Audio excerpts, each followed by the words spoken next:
getting but one but let me then stay quiet. Should I continue my No, no, no. question? Continue, continue. So, however, there's the other aspect of negotiation, and that's the Yeah, key thing over here. that's correct. Because just saying, कि, increase my salary or increase my, that's not going to cut it. Yeah, Um, yeah, and what the research is also suggesting is that they just say it and they don't put up a specific number, yeah, that's or correct. they or the women get too bogged down by, okay, I have to be very specific about my Yeah, number. yeah, yeah, And yeah. then in the process, they just say, give me an increase, and they just don't Mm, know how much of an increase. yeah, Whereas men, they just throw a number. yeah. Agree. Uh, and then you negotiate down, kind Yeah. of like bargaining at Ashton type situation. I It's think there almost, is this general awareness, I feel, which is around that. I think we still very much focus on salaries, okay? mm, Especially at the lower end to mid managerial level. I think as you start to go higher, I mm, think we need to educate overall the fact that salary is one component of it. In fact, as you would know, the more senior you get, as a total compensation package, bonus and equity actually can make up a fair amount. So, in fact, I would say that executive once you start hitting executive level, salary is important. It always will be, but you got to think a little bit high, like more wider in terms of total cash mm, and equity and all of that. And I think that also plays. So I think if you are going to negotiate on pay, but a company might be very willing to give you the pay you want, but not realizing that you actually have 30, 40, 50% sometimes at stake on incentives. And so I think that awareness, especially for, I would say, more senior people, is also probably equally more important. At the more junior level, it is about salary, so I understand that, but I think that lack of awareness, is very important. I mean, um, even employees who actually get equity, I realize that they actually don't understand how equity works as a part of the total package. So mm, we did, as part of my job in my last job, we actually did what we called education awareness on equity alone. And people who had been getting equity for years actually didn't know how it worked. And, mm, and, and that was a substantial portion of their total package. So what it got me thinking was that if they leave my company and they go and join something else, they are not going to take the value of what we're giving them, and that is not going to impact the negotiation or whatever. They just know a number, but they don't know how it works.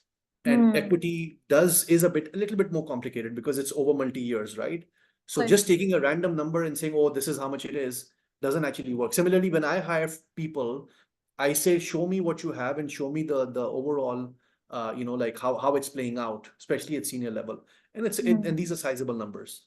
mm. All right. Some people joining in. Yeah.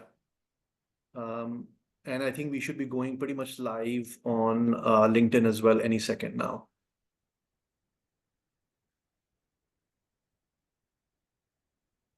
So let's wait for 2 or 3 minutes, and then Tanvir, do you know if you're live on LinkedIn?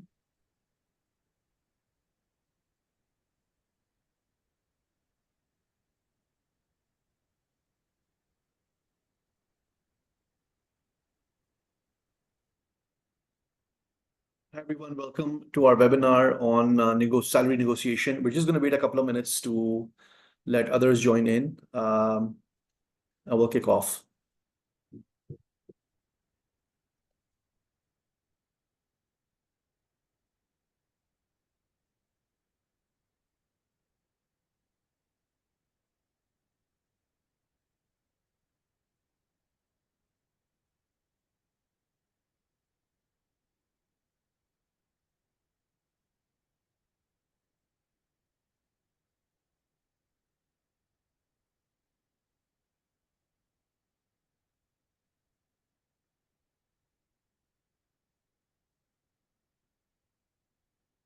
Tanvir has mentioned in the chat that we're live. Cool.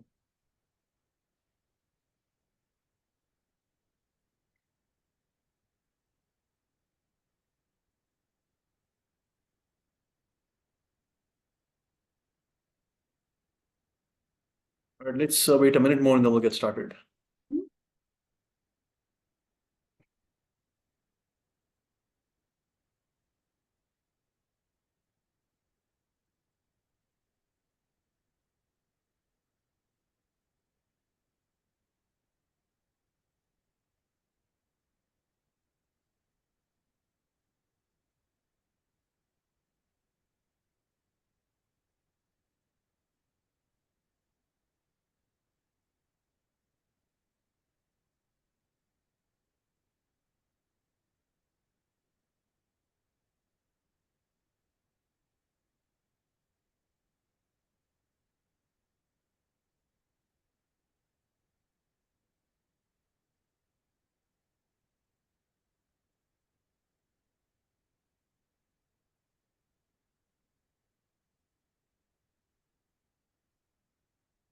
All right, I think let's get started. That's recording. Hopefully, we have some visitors joining us from the LinkedIn page as well. So, hi, Assalamu alaikum, everyone. Welcome to our webinar on salary negotiation.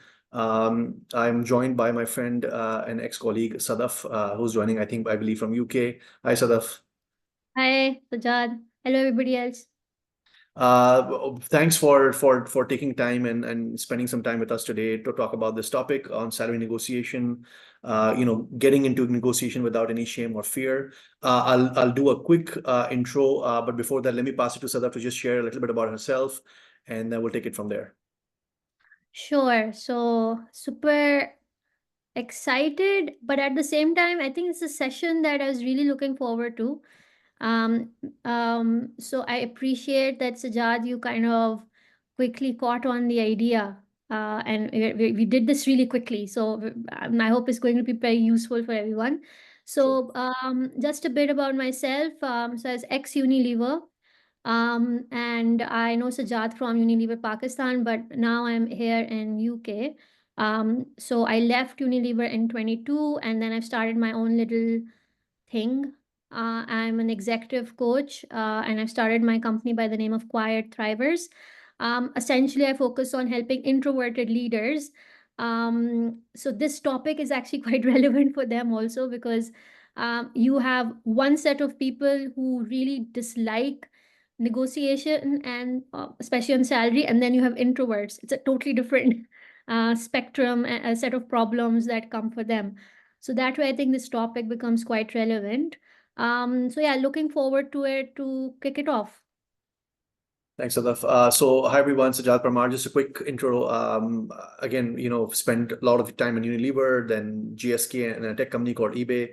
Most of my time has been in total rewards compensation. Therefore, we're going to spend some time talking about compensation. I have my own experience over 20 years now, dealing with a lot of offers and interviews and making offers and negotiations and all that. So, hoping to spend some time sharing some insights and also some observations that I have, and certainly Sadaf has in her now conversation in the new job. So, what I'm going to do is. This is an open session, so we don't have any rules or anything. Sadaf and I are going to have a conversation. If you have a question, please put it in the chat. Or if you're joining us from LinkedIn, just put it in the chat, and hopefully towards the end, then we can ask us those questions. Sadaf certainly has a number of questions that she comes across in her chats with her clients. I'm a big introvert, so I totally understand sometimes the confusion. Do I ask? Do I not ask? Will people mind? It's salary is always a very, very sensitive topic and a very, very personal topic. So okay, Sadaf, I'll pass it to you to just share a little bit of context around what typically comes up in your conversations, and we can tackle it question by question or observation by observation. So I've seen that a lot of times. There is a general theme around um, taking and giving feedback, and so essentially performance reviews become a big conversation topic during the coaching sessions, and within that, remuneration is a part of it as well. Mm. Yeah. um, because it's not usually that it will come as a separate discussion point. Everybody tries to fit it in to that agenda point, and in that I've seen there is a lot of confusion around what are the etiquettes, um, Yeah. of talking about salary. And when I talk about etiquettes, there is such a shroud of mystery around salary package. And I think it's a bit of a societal thing as well, whereby talking about money is considered a bit uh, Yeah. and because of that, whether it is your manager or whether it's yourself, you just don't know. Mm, You're kind of feeling like you're walking on eggshells. So therefore, there are these questions that keep coming up in the area of, if I do go to my manager and ask for a reconsideration on my remuneration, it just kind of hits you in your mind that I wonder what my leader or my manager is mm. thinking. So I Yeah, want to yeah, ask you as well, that what do you think that they're actually thinking when somebody comes up yeah, with. yeah, yeah. I mean, interesting question, and like so I think there are a number of factors here. We were just discussing before we started that culture plays a part, number one. In my experience, in my observation, gender also plays a part, how men think and how women think and how they approach this. I also actually feel that generation also plays a part. So how like a Generation X like myself would probably go and approach this topic. It's probably very different from how a millennial or a Gen or like a Gen Z is going to approach the topic, right? So I think there's like all these factors coming in. I think the biggest thing, I think the biggest factor right now in terms of how you approach is probably pivoted around how aware you are of what the market is like. Whether it's the general market awareness, okay, for example, if you take any market, you take UK as an example, okay, how are salaries in the market? Okay, Hmm. then you can say, okay, I'm in a function where there are dime a dozen more people, so okay, even if I go, and if they want, they can fire me and get somebody else. Or Hmm. if you're in tech, you'll be like, everybody knows tech is a premium right now, so it's just my right. I can go because everybody's paying higher. If a manager doesn't pay me, I can go find another job, right? So I think all of these factors, basically have an impact on how you approach it, how aware you are. I think, in my experience, the more aware people are, the easier it gets to approach that topic, right? Hmm. In fact, there's a very interesting study from Gartner. This was, I think, in 2019, and they actually pivoted on gender pay equity, and they actually did a research around the perception of pay. Hmm. So, and it was obviously more attributed towards women in the workforce, but that research was like that if you only have a perception that my pay is low, it leads to a number of factors, right? Okay. You don't know for sure whether that's correct or not. You have a perception, you haven't even approached the manager, okay, for anything. But if you have a perception that your pay is lower for whatever reasons, you are more likely to leave. Your engagement will be lower. Hmm. Your manager effectiveness, even though manager might be great, you will just feel that the manager has not been fair to you at the back of Hmm. your mind, right? And there are a Hmm. number of other things. So I think to summarize what I've shared is, I think the first step is how aware you are. Generally, people who are more aware about how you're being paid or what the market is paying, I think it helps a little bit in terms of approaching the manager. If you just Hmm. go blindly in, I'm like, as a human being, I'm not going to be confident because I'm just going to go, I don't know, should I approach because I don't have enough. If I know, okay, this is how much the market is paying, I have some awareness, I've done some research, and I know that, okay, I feel that I'm not being paid well, you are more likely to go to your manager without any hesitation, at least have a conversation. Hmm. I want to ask this. I want to ask, when you say be more aware, do your research. Um, that's where it starts getting a bit tricky, Yeah, because you just don't know where to start from. yeah, Usually, what employees do is they kind of ask their colleagues, yeah, because whether HR likes it or not, yeah, we all used to tell everyone what bonus I got. yeah, At exactly. least at a managerial level, you would do that. At a director level, it would get a bit patchy. Yeah, So everybody knew everything, but HR would keep it really like tightly yeah, controlled. yeah, So your first line is always that, okay, get HR to give you some sort of idea of what is your pay point, yeah. for example. But then what for you are some of the practical tips? Like, where do I get the research Yeah. from? What does awareness mean? Yeah. So I think the great news is that we have now tools and visibility that we didn't have 20 years back, or maybe even 10 years back. So I mean, like how I would recommend, or like what my tips for anybody, would be that you have a lot of tools now which you didn't have. So let's take an example. The simplest one, you go to Glassdoor and you just put in location, everything, it gives you something.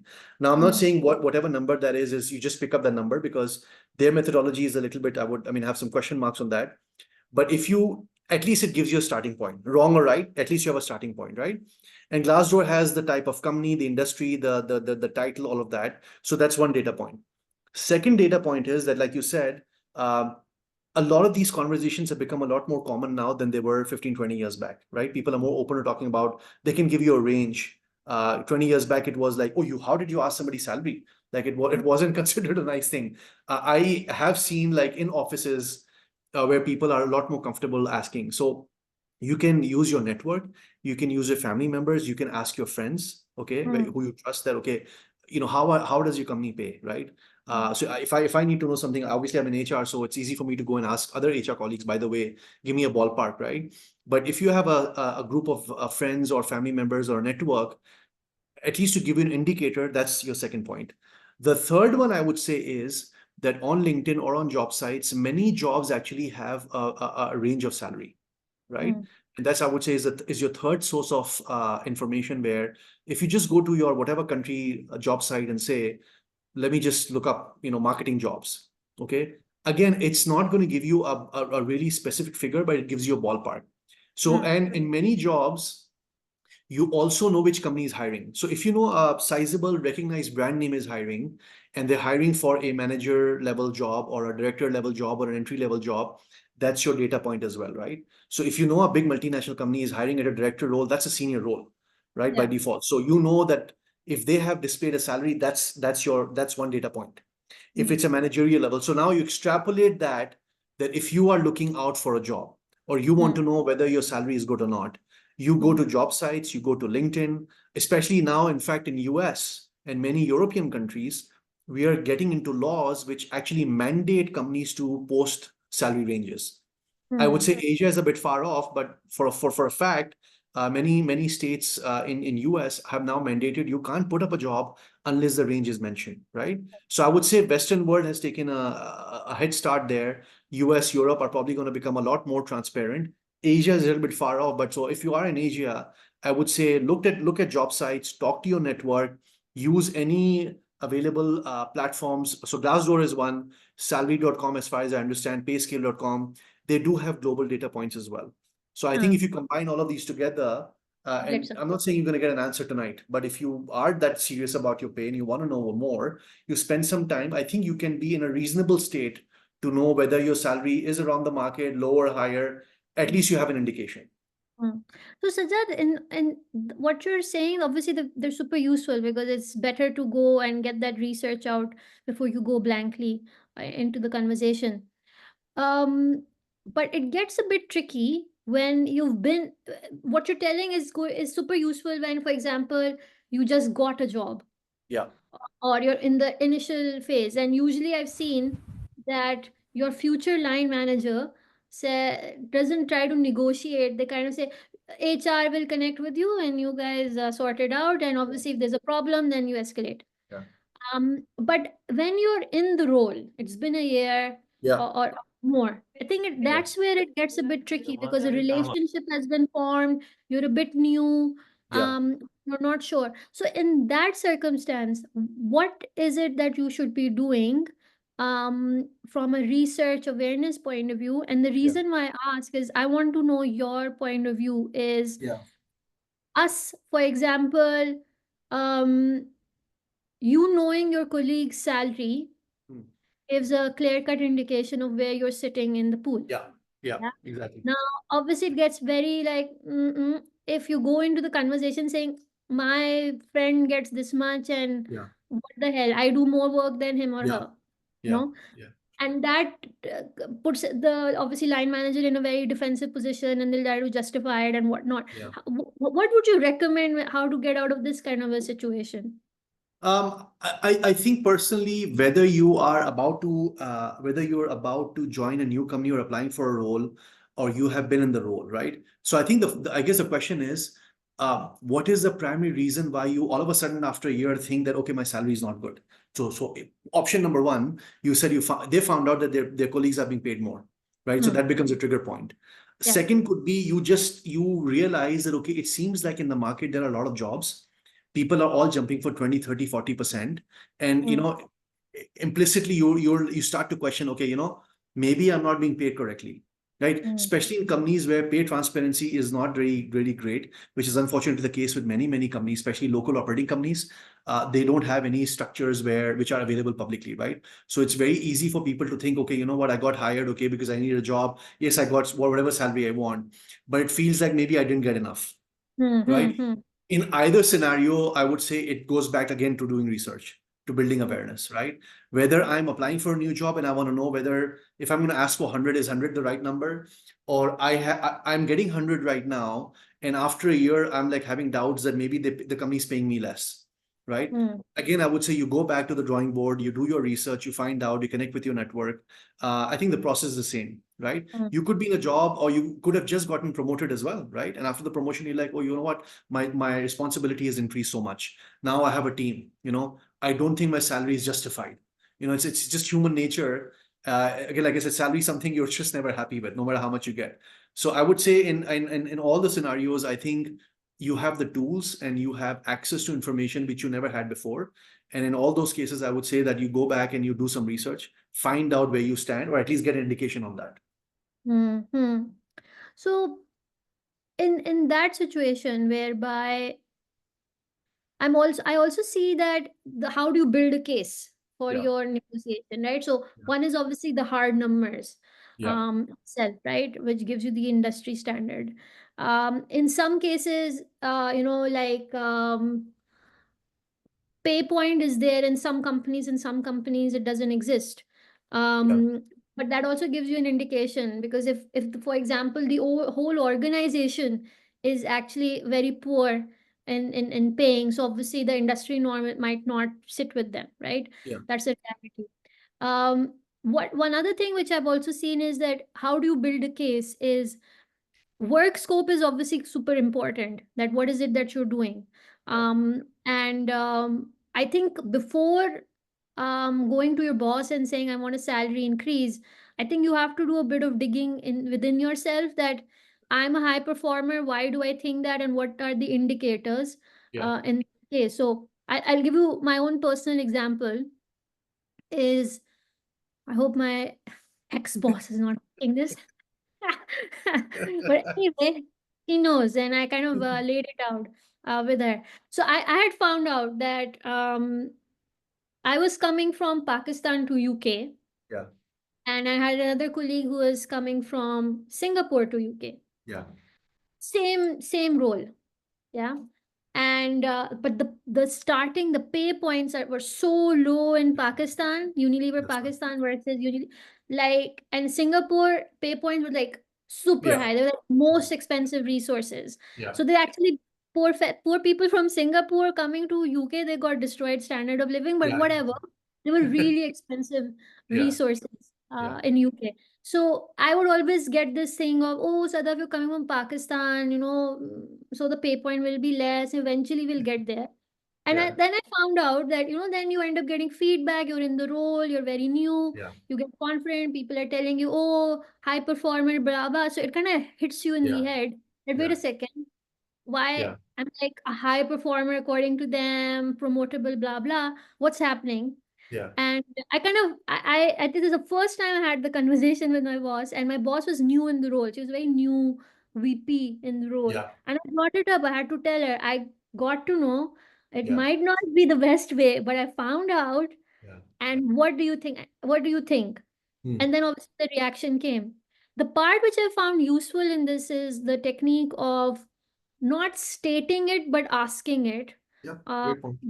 getting your boss to give an Yeah. answer Yeah. Yeah. that Yeah. doesn't put them in a defensive position. So again, my evidence was not the industry at that point. My Yeah. evidence was keep an eye on what indicators are being given to you by your bosses, and how does it compare to the rest of the team as well, Yeah. to kind of put it out. And To be honest, I was very surprised. I asked once and I got it. Okay. So Nice. I was like, oh, this wasn't that Easy. bad. Why are we told that okay? So it didn't require a big fight. I was like, Yeah. you go and charge and it's like, this is gonna be a fight, and I'm going to kind of just Yeah. say it. Yeah. And you're like, oh, okay, fine. So Yeah, exactly. I don't know why we play it in our heads too much itself. I But mean, from it's a, an go for sorry, go it. ahead. No, no, go ahead, go ahead, go ahead. So from an HR point of view, because you were on the dark side yourself. Um, why does HR keep this information so hidden or Yeah, mysterious? What's yeah, the yeah. reason? I'll just say that I think that's a great approach that rather than going that you're preparing for war, you go and you basically say, you do a coaching in reverse coaching session with your Very boss. good. The Yeah, boss, why this is what I'm thinking. What do you think? Ask them all the tough questions. exactly. So you put them on the spot and let them do the work. So I think that's a Yeah. great approach, by the way. I would highly recommend that to anybody that because you don't know how, especially if you don't know your manager well, it can Mm, backfire as well, right? So if you whether you know your manager or not, it's always a great approach to take it as a reverse coaching approach that this is what I think, what do you think, do you have what do you tell me, I have these concerns, all of that. So I think that's a great approach. uh, Look, there are two parts to it from an HR perspective, right? um, I would definitely say there are many companies who don't have the right I would say structure to have these conversations, right?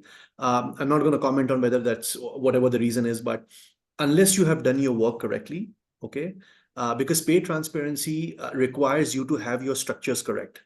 Okay, you mm, should know that if I whatever structure you build, if you've done your work, you are confident to defend it. Okay, so I'll be honest and say that there are many companies, unfortunately, who don't have that. mm, That they're not confident, they don't have the structures. It also depends on this also differs market by market because for example if you are in what I call an employer's market, mm, okay, they get to decide what they want to pay and there is enough talent in the market that they will just pay whatever they want to pay and they will get talent. In an employee's market, they don't have too much to play with because they need people. It's a good market for employees, and employees can drive that negotiation, right? So if I know, and compensation thankfully has always been always in demand. So all wherever I have gone, I can say this is what I want. Either you give me or there's no discussion happening. mm, And this also is coming into what we call the skills-based economy, where we're starting to see many skills that are becoming very important, right? mm, In HR, there could be three jobs where those jobs are very much in demand, right? In tech, the entire tech industry globally is in demand, but you could mm, have certain skill sets in marketing, in finance, mm, and this is cyclical as well, by the way. So in UK, you might find out that currently all accountants are in great demand. 3 years mm, later, somebody in supply chain is going to demand, right? So these cycles also happen. So coming back to your point why HR doesn't do it is number one, there are many companies who don't have the structure. mm, Number two, I think, and I do personally believe that it is sometimes it creates a negative impact on employees if we are too overly transparent as well, right? Now, the reason I say this is that every person who joins has their own history, right? mm. And if I'm hiring, for example, you, excuse me, can we have everybody on mute, please?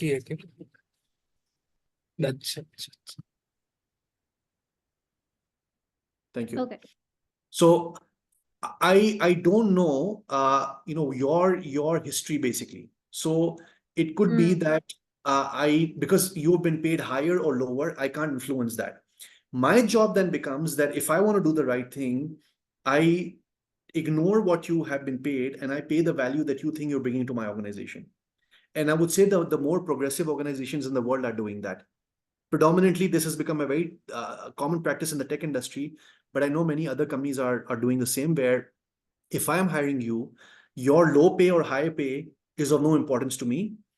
Once I evaluate you, my job is to pay you the value that I think is fair, is mm, equitable, and is going to pay you for the skills and expertise you're bringing into my organization.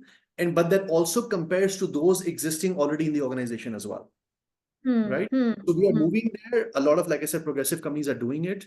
But I think if I just publicize completely transparency outside, you will have low performers who think they're high performers, right? mm, Which is always the case. There are many people who overthink that they're God's gift, and they might be like, "Oh my God, against this pay scale, oh my, I don't agree." That's one mm, part of it. Your historical. salary might come into play and say, we may have done right by you, but because you were being paid so low against the market, you might be like, okay, this is still not enough, or whatever, Yeah. because your pay scale says something else, right? And to an extent, I think there's cost management as well. We can't just pay everybody a high salary all the time because we want to be fair, and we want to manage salaries as well. So no straight answer, but I think, like I said, I think a lot of times HR is not overly transparent, or we can't be fully transparent because not every employee is going to think straight, right? Like I said, many people will think they're not being paid fairly. I think the critical thing from my perspective in HR is we in HR must do what we need to do so that if anybody comes to us, we can actually respond them in the right way. And I think Yes. that's the big difference that many companies unfortunately don't have that. Yeah. And I think that's the part where the line managers as well, um they need to encourage Yeah. um for that negotiation to happen. You might be shooting yourself in the foot, but you know that it plays a very big role in a person's motivation. Yeah. Especially if there is, if we're dealing with women, Mm. um, then you know that there's a likelihood that they might not bring it up. Yeah. Yeah. So I think in that case, a line manager um, should be encouraging in those conversations that, obviously, if they have enough room in their pockets, they will just say, okay, listen, I'll Yeah. give you 10 more. Yeah. And Yeah. then, okay, great. Yeah. Uh, but somehow that conversation has to happen. And I think you brought it up as well in one of your previous chats, that when you were also hiring, there was a bit of Yeah. not wanting to discuss. Yeah. How did you encourage that conversation to happen then? I think there is this whole piece of education and awareness, and I know we have talked about it, and I mean, I'm not shy to say that I think in general, women don't negotiate well or actually even ask for it. I won't take my team member's name. I mean, they both know me really well. And when I was making an offer to them from my last company to previous company, or actually I was coaching one, I said, how much money do you want? They're like, oh, just give me whatever you want. And I'm like, okay, we would get physical if you were in front of me because all these years I've been wasted coaching you and training you. But it is what it is, right? So I think there is this inherent you want to call shyness or shame or fear where they feel that if they ask for it, it's going to reflect bad on them. And I think there's absolutely nothing, there's no harm at all, because you are just having a conversation. It's not like you're saying, oh, if you don't give me 200, I'm not joining. That's not what we're saying. We're saying if you feel that you want 130 or 120, and again, it doesn't have to be the right or wrong number, right? You have the right to ask for it and Yeah, absolutely not feel shy or shame. In fact, as we've been discussing, if you actually have data to support it, you must go and ask for it, right? Because it's fair. If you know that you're being paid 100 and it seems like, okay, 120 or 130 is the right number, right? Whether it's you're applying for a role or you're already in the organization and you find out later, you must go and you must escalate that.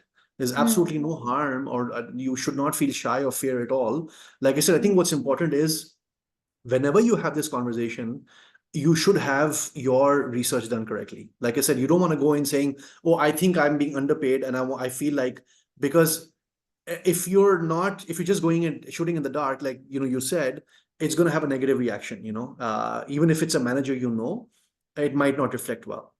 yeah, yeah. And I think we were talking about some of the research that has happened in the past on this topic, which I found interesting. It was, just for everybody's reference, it was a research done between um, Lean In, which is Sheryl Sandberg's organization for women, along with McKinsey. The research is specific to North American women. They're like 64,000 was the sample size. So it was pretty massive and intense Mm. um, itself. And what I found interesting in there was that as compared to men, women equally ask for a salary increase, but them get the chances of them getting the salary increase is actually low versus men. Yeah. So, and it kind of circles back to the negotiation part, because in the same breath they also say that when women go and ask for a salary increase, they sometimes don't say a specific number. Yeah. simply because they feel that, okay, let me just ask, let's see what they say. Yeah, yeah. um, and then the line manager might be like, ah, but why, and the conversation ends up going into some other direction. Mm, So, and men come with a specific number. It might be something completely ridiculous, but they yeah, throw in number because they know that's the way then the yeah, bargaining will happen, and it will uh, eventually come down to something yeah, acceptable in between. yeah. Um, what is your reaction to that, about women resisting and the element of shame? Why are men more shameless? I don't have the answer to that. I don't know, maybe something to do with the DNA or something like that. I really don't know. You should probably go and talk to some scientists or doctors on that. What's the inherent reason why men just go and say, I just want 200, even if it's like a ridiculous number. So I don't have an answer to that. Um, I do think that that's how things have been. And I think, like, if you look at the research on gender pay alone, right? And also the fact that unfortunately in many organizations, the decision makers have been men, right? That Hmm. doesn't bode well. I know for a fact, we actually did a fair bit of work around conscious and unconscious bias, Hmm. right? And that actually plays a key role in I think some of this. So, conscious bias is something that I think we can tackle easily, through trainings and coachings and awareness. It's the unconscious bias that's actually very hard to tackle, because you might be a great manager, right? But if you have unconscious bias, it will play out in some way, right? I've Hmm. seen some really, I would say, very, I don't want to quote more, but horrible examples of conscious bias where leader like is saying verbally why they have this bias towards women, right? And they're completely okay with that. So I'm like, okay, at least if I know, I can do something about it. But if you have an unconscious bias, it's very hard to say. It's very hard to tackle. And I think over a period of time, I think this has seeped into, I think, our way of thinking, and how it impacts our culture, and how it impacts how women approach this topic as well. I don't like Hmm. I don't have an answer to that, but I think it's a combination of all these last few decades of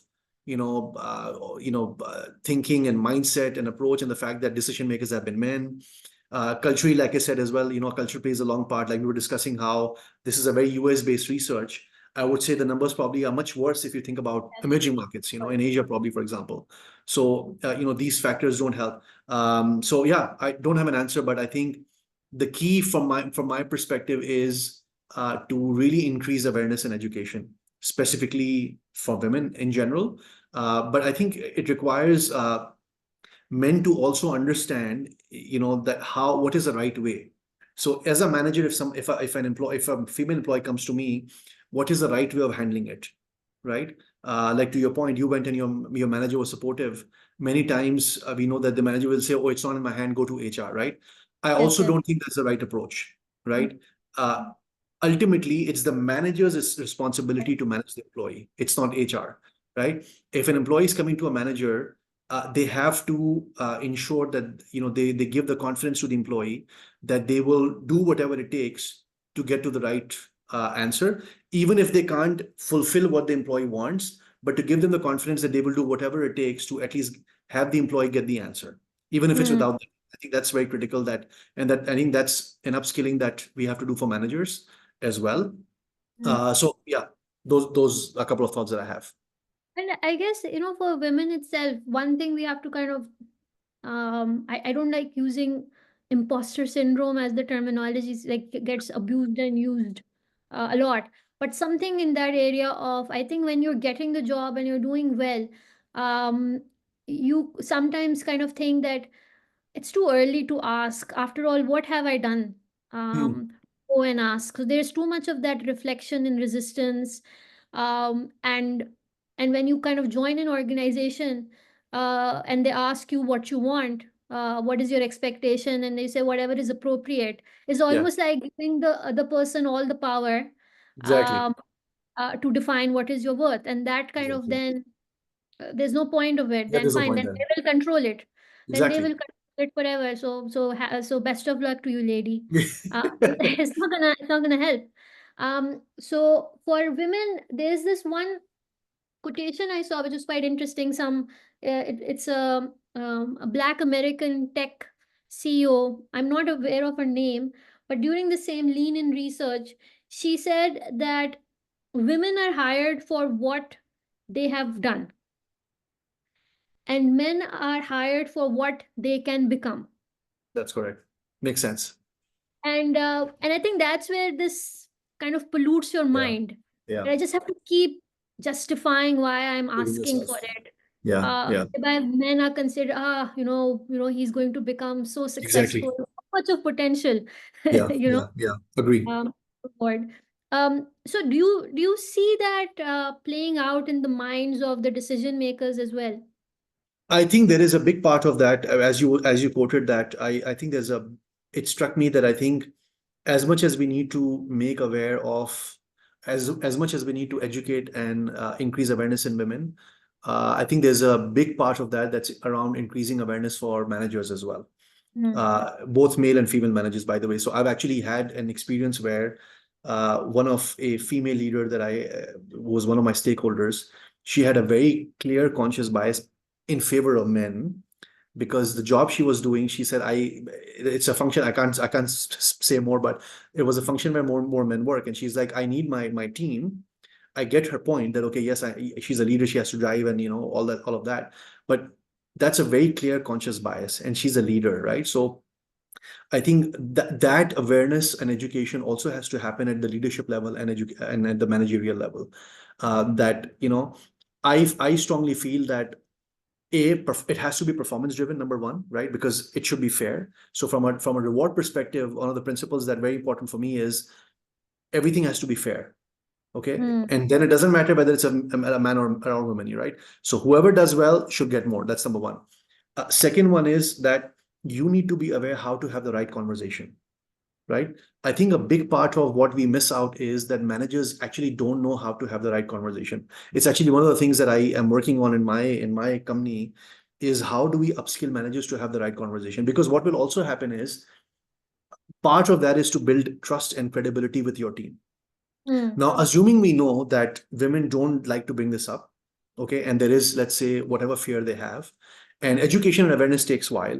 But if we can upskill managers to build those connections and trust with their teams, I would assume that you will find more people willing to have this conversation on this topic, right? Hmm. So if a manager has built that credibility and goodwill and all of that, even more shy people, for example, or introverts, right, might be more willing to at least try and have a conversation, which is Yeah. probably not happening right now because you have the fear, your own self don't allow it, you don't have the data point.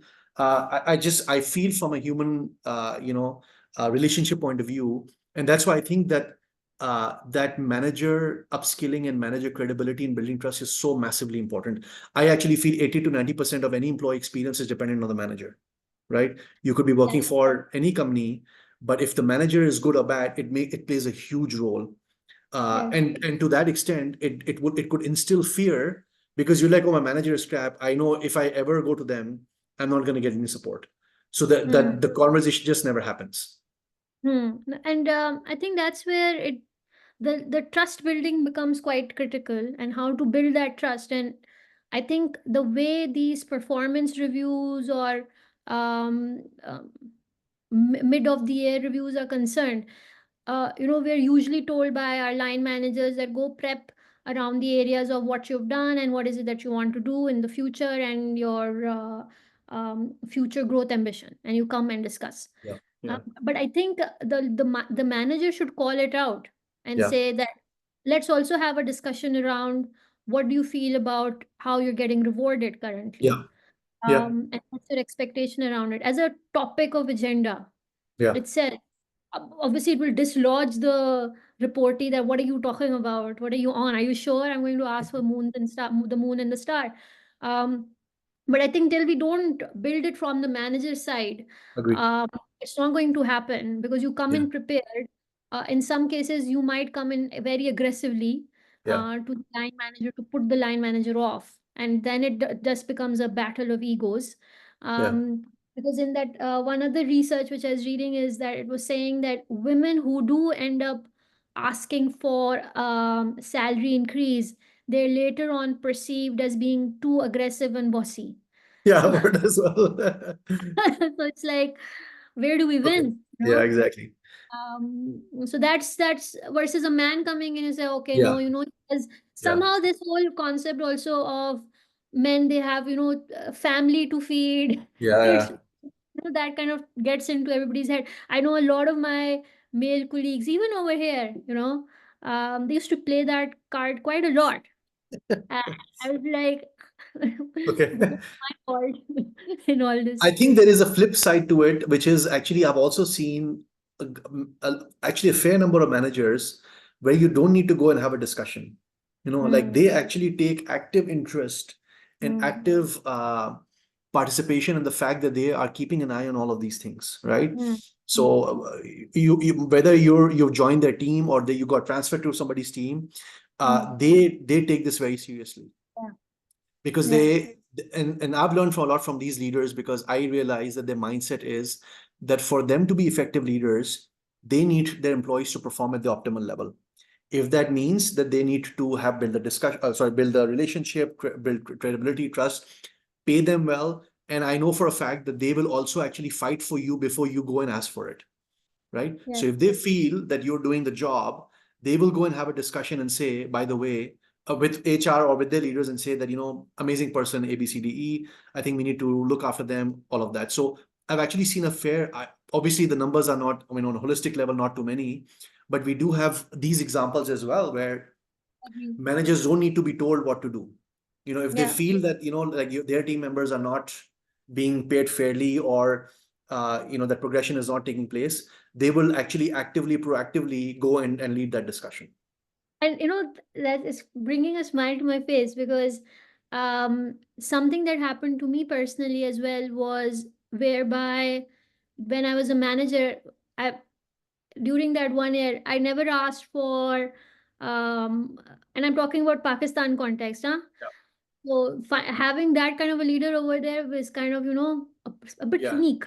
Um, so I never brought up that I want a promotion, a salary increase, or anything. But I remember being called into the boss's office Mm. and being told that, listen, you're going to get promoted by this month of this year, and I'll Wow. give you the letter myself. And I was Wow. like, Whoa. okay. And that date comes and I get handed over the letter by that person, and I'm like, whoa, you know, and that kind of stayed with me for so long that eventually I Yeah, wanted to do the same, exactly. um, as Exactly. well. And when you do that for your employee, and I've seen Yeah. that keeping an eye on pays, scales of your team and the extended team, um, it used to be my favorite pastime in my previous role. It's like I want to keep an eye on Yeah. who's getting what. Yeah. And Yeah. then I would kind of pitch for promotions and them without That's correct. knowing they'll get promoted. So it kind of, you know, it just then you focus on performance. That's Then you correct. don't waste your energies in these areas themselves.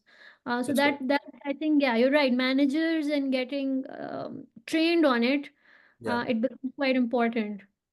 I would say that probably upskilling managers is probably a faster way of solving, I think, what some of the things we're talking about, then going. I'm not saying we should not educate, but like I said, Mm, there's so many factors: culture, family, your background, all of that. But I know companies, especially post-COVID, there is a general trend. In last 2 years, in fact, Gartner 2024 and 2023 top 5 priorities by HR leaders across the world is manager and leadership upskilling, development. Because I think makes perfect sense because, like I said, if you're 80 to 90% employee experience is driven by the manager, not having average effective managers is going to impact a lot of things you're going to do in the company. So I yes. think that's probably a quicker way. I'm conscious of time. I would love to see if we have questions. I know we have one question from Ali's on the chat, so I'm just going to go through that. I have a question that in cases where salary bands are rigid within the organization, how can we negotiate for alternate forms of compensation or benefits that match against the value we bring? I would like to know how to negotiate in negotiations in such cases. So, Elise, thanks for the question. I'll share, a thought with you. Happy, Sada, for you to join in as well. Uh, where in your organization salary bands are rigid. Now, I don't have the context, but look, salary bands technically should be moving every year because the market is moving every year. That's thought number one, right? Uh, assuming you say that, we don't keep up with the market, so the market is moving 20%, you're only moving 10% for whatever reasons, how can we negotiate for alternate forms of compensation and benefits? So the first one always is going to be incentive plans, right? Mm, When we say pay for performance, like we started the conversation, that salary is one part of it, right? mm, uh, I'm a strong believer of having really, really effective incentive programs. mm, Especially, for most companies, it would be a bonus plan, whether it's a sales incentive plan. I think those are something that you can build line of sight against performance, right? If you're doing well and if you're adding the value to the company, you're creating the impact, you should be rewarded accordingly, right? So if the company is doing reasonably well and you're doing well, then that's where incentive can really, really pay out that additional form of reward that your good performing employees deserve. I think benefits gets a little bit more tricky, but I think if you have something like a flexible benefit of sorts, which allows maybe perhaps a portion of performance into it, maybe that's something that you can consider. Recognition programs, by the way, also a fantastic way to monetary and non-monetary as well. But you can create recognition programs where for a certain level of impact, there is some form of monetary recognition. It might not be enough, but at least there is some form of monetary compensation, which is again linked to performance to that extent. So I hope I was able to answer. If you have anything following up on that, please do ask. Does anybody else on the call have a question that we can help with?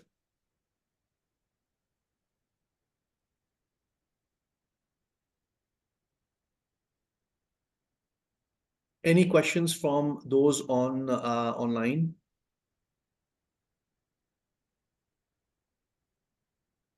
Tanvir, do we have any questions on LinkedIn Live? Just a second, let me check. Okay. All right. So if you have any more questions, we can continue. We still have about 11 minutes.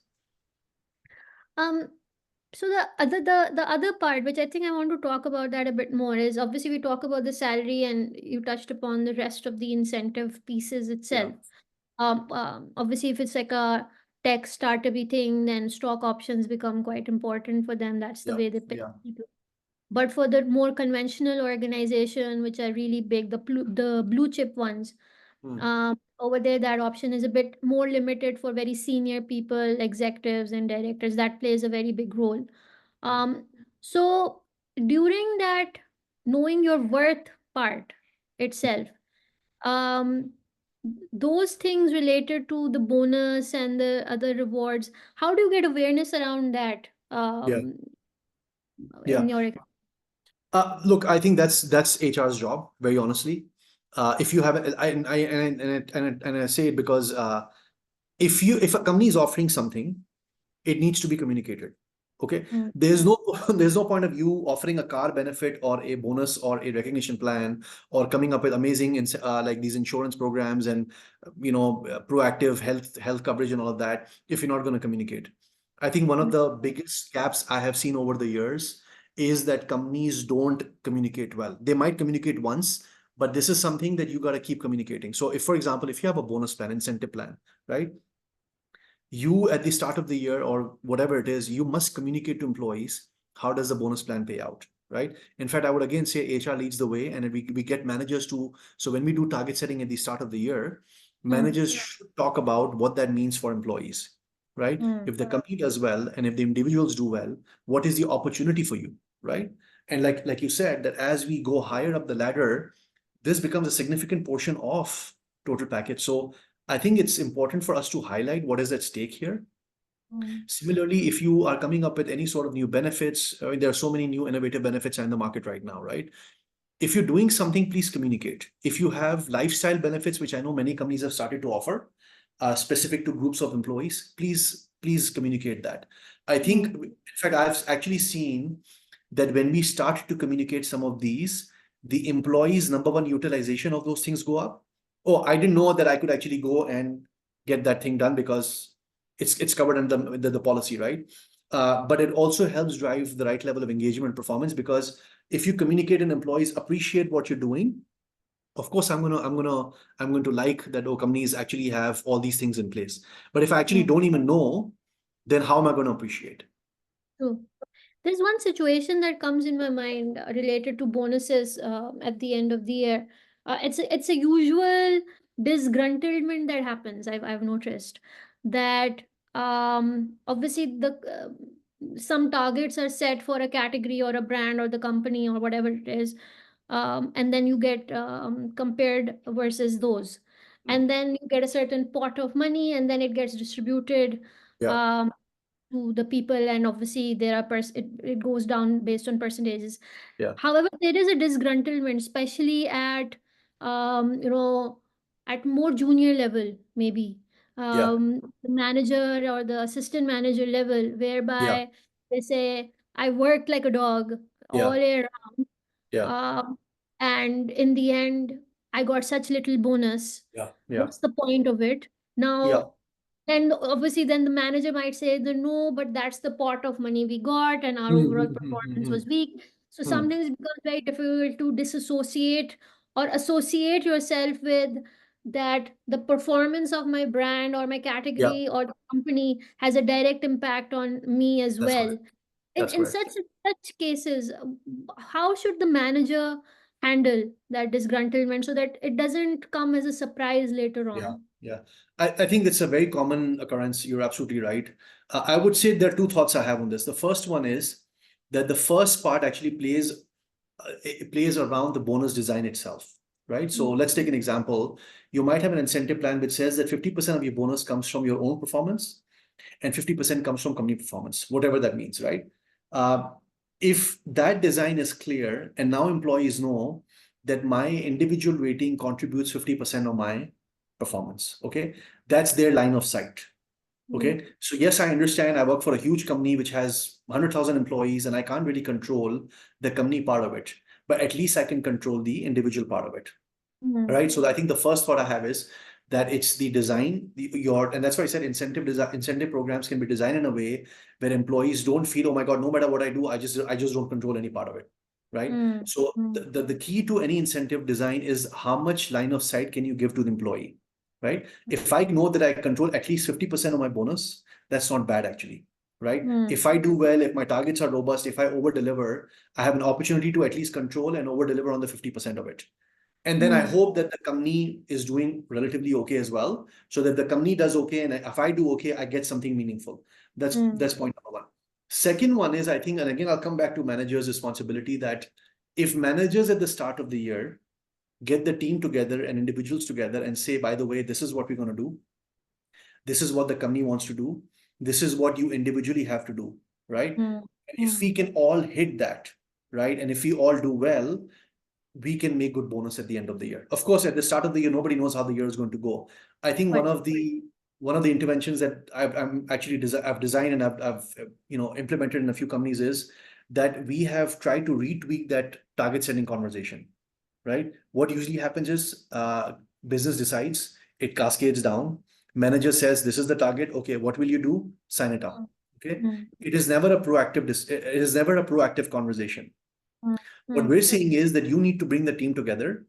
Firstly, identify that you as a team actually contribute directly to business performance, mm, no matter what department it is, right? Because a mm. lot of junior employees will be like, oh, I only do this. What is my value? Like, Yeah. like to your point, no matter what I do, I don't impact. So there is Yes. that piece that it doesn't matter what job it is. If you don't do your job, it is going to impact company performance. So I think managers can play a decent role, that at the start of the year, when the year is about to start, if they can reposition the value of the team and the value of the individuals, what can they achieve together, what is at stake, what opportunity they have, then I think it at least to start on a decent note.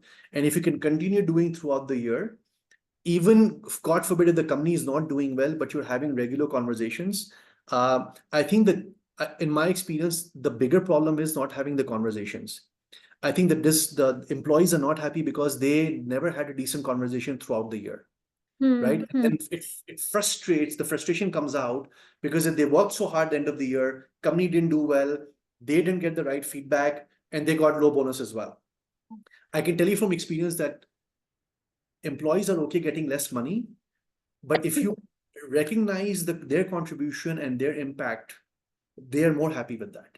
The problem is their assessment and evaluation is completely not okay, and therefore it doesn't matter what reward you give them, it doesn't make them happy, you know. And there's a whole separate discussion for this. I'm not going to get into that, but a lot of that stems from the fact managers don't have the conversations with employees. Yeah, that's because a lot of them avoid it, or a lot of them, I've seen some of my coaches who really, whether they're on the receiving end or the giving end, they really don't enjoy the process Yeah, yeah, itself. It takes a lot of their personal energy to kind of do it. yeah, But I think that's where what then they have to be mentally prepared. If they don't have that conversation, then get yeah, ready. yeah, exactly.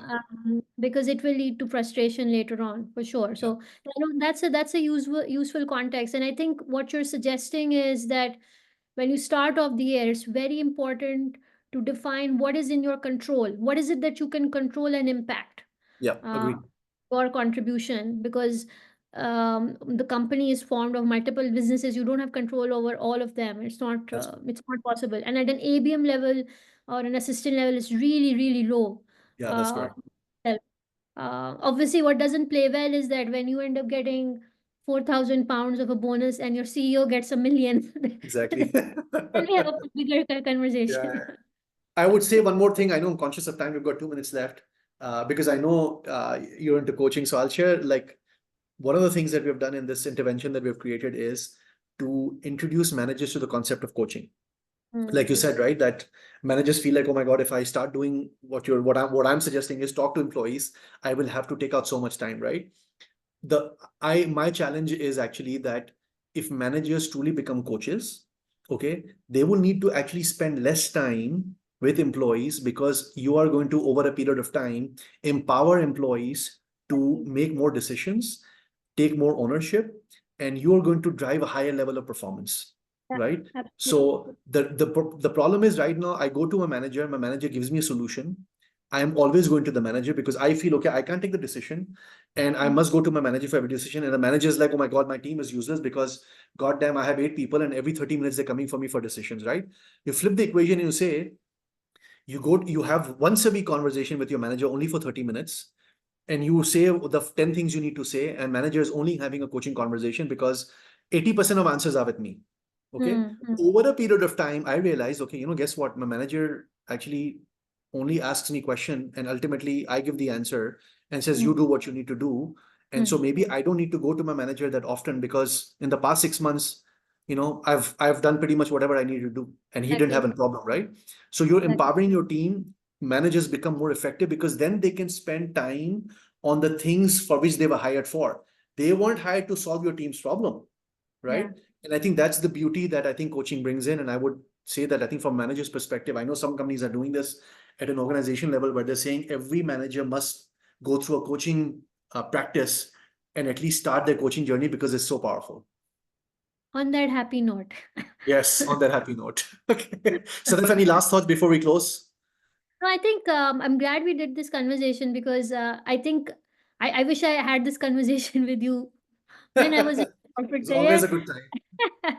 Because you really want to ask HR those questions like why do you do those things. But I think it gives context to a lot of conversations, and I think if I want to take one thing out of it is, guys, don't avoid the conversation. It's not a big deal. We make it a big deal in our heads, Yeah, and the percentages are with you. If you ask, there is a very high chance you'll get the increase. yeah, So yeah. just ask. It's a bullet that you should use. Awesome. Thanks, Sadaf. Thanks everyone for joining in. We will have And this recording available on YouTube as well. Appreciate your coming in. Sadaf, enjoy the conversation. We need to have more tough conversations on other topics as yes, well. let's do that. So we'll schedule something else as well. Feedback and delegation. For Absolutely. All right, next one. sure. All right. Thanks Bye. everyone. Thank you for joining us. Thank you. Have a good day. Bye.